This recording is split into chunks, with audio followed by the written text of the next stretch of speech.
Nahuli ang pagnanakaw ng isang lalaki sa isang grocery store sa Pagadian City.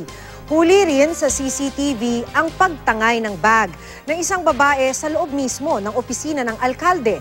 Makibalita tayo kay Sheila Vergara Rubio. Sa kuha ng CCTV sa isang grocery store sa Pagadian City, makikita ang isang lalaking may bitbit na basket. Pero imbes na sa basket ilagay ang mabilihin, ipinasok niya ang mga ito sa kanyang bag.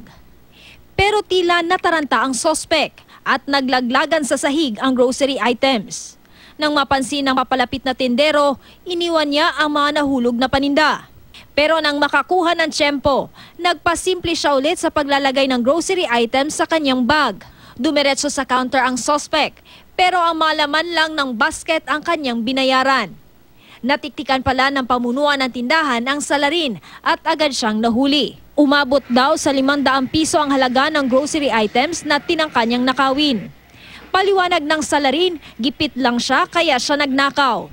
Sa parehong lungsod, nahuli ang pagtangay ng isang bag mula sa mayor's office. Makikita sa video ang pagpasok sa City Hall ng isang babae na may hawak na brown envelope.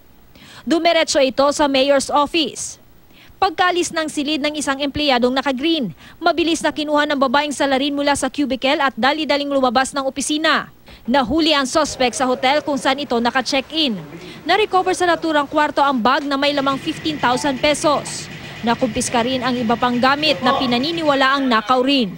Ayon sa pulisya, modus ng suspect ang pagpapanggap ng miyembro ng indigenous people para makapasok sa matanggapan ng gobyerno at makapagnakaw. Umamin ang suspect sa pagnanakaw, pero tumanggi siyang magbigay ng pahayag sa harap ng kamera. Sheila Vergara Rubio, Nagbabalita, Pilipinas.